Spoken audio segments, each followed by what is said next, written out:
So let's go from discussing wine to discussing salaries. Money is often seen as a taboo topic, and talking about how much we make is a major no-no. But what impact does that have?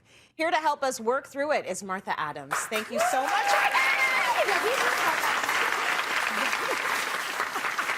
All right, Martha, why don't we talk about money, especially our salaries? Like, what's going on?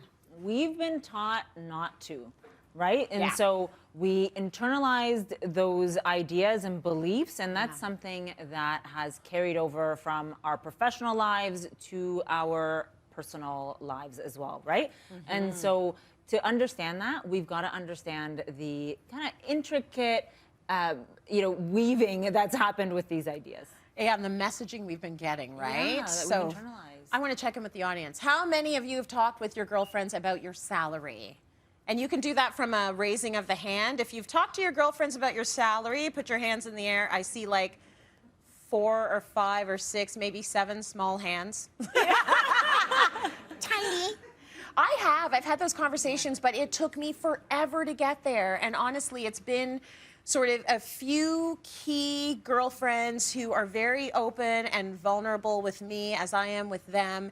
And we've talked about our salaries, and they're sort of in comparable positions so that we can better negotiate. But it took forever to get there, Right. for so many reasons. So Martha, what is causing us not to, especially as women, have this conversation? Like, what is our fear?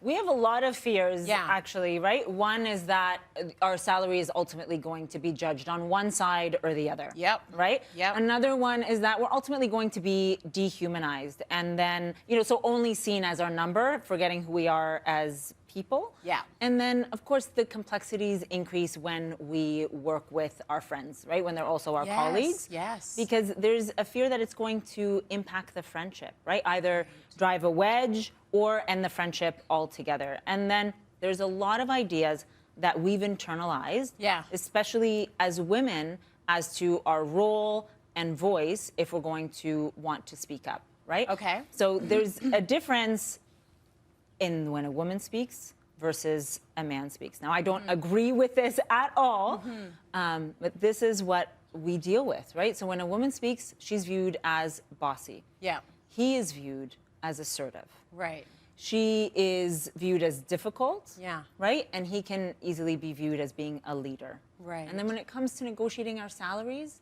we can be viewed as greedy, Yes. while he's viewed as, being driven and focused, right? Yes. And then on top of all of that, this idea that we should, as women, just be grateful for our jobs. This has all Yeah. prevented us from having the conversation. Oh, that idea of being grateful. That is Right? huge for women. Yeah. And there is another B word that comes up quite often with women. I know, but we can't say it. When you start negotiating, like it is just Yeah. a blanket B word, Yes, it's So like, true. how dare you? Yes. So what is the price that we are paying for not speaking up? What are the consequences here? It's a high price. Yeah. It's the wage gap. Right. And that's a current reality Yeah. that's only going to change once we as women start talking, listening, understanding, Yeah. and then asking. And when we're asking, we're not only helping ourselves, we're also leading the way for other women as well, right? This is how Yes. we narrow and ultimately close the gap.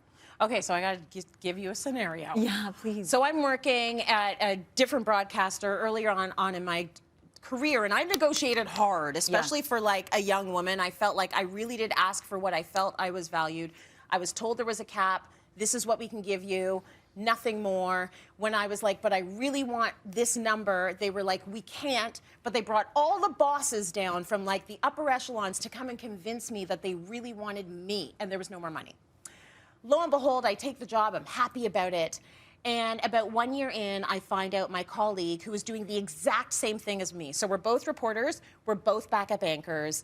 I'm probably leading the news more than he is, quite frankly. But we're doing similar jobs. I find out he's making $30,000 more than me. So now I had another 2 years at that job with a simmering rage. Of course. And nowhere to put the rage. And I was mad at myself, but I knew that I had negotiated hard. I wasn't even meek about it. Like, I had negotiated hard, and they told me this was the limit.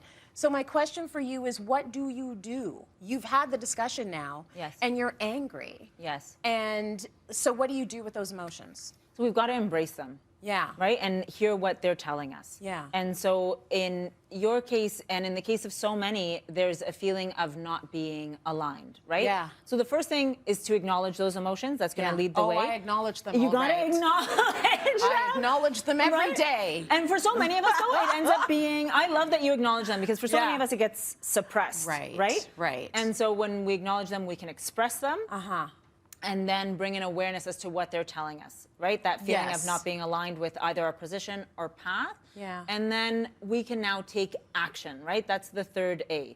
Because with the action, we can then regain that alignment. And whether that means renegotiating or changing your path within, a different organization. Sometimes you got to go. Sometimes you do. Sometimes you just got to go. It's and true. and I'll tell you, the feeling of people being mad at me because I ask for my value versus me feeling like I'm not getting my value, I will take the people being mad at me and calling me all sorts of names because I negotiate hard on my behalf, because it's a terrible feeling to feel like you're just there and you're not getting your worth.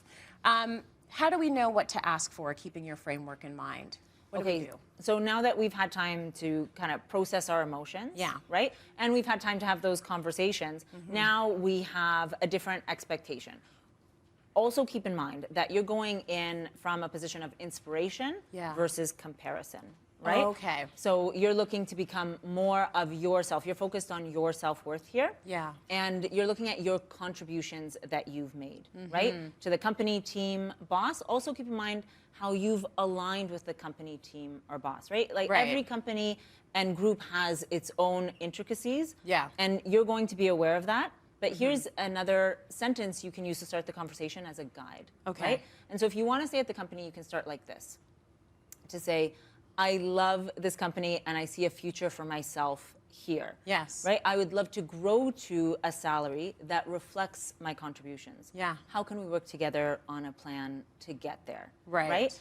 And if the answer isn't what you want, stay focused on your self-worth. That's where this conversation started. Yeah. And that's where it continues. Right. And sometimes that might mean you have to leave, right, Martha? Absolutely. Thank you so much for the information, as always, about how we can make a difference and start opening the door to money conversations from the inside out.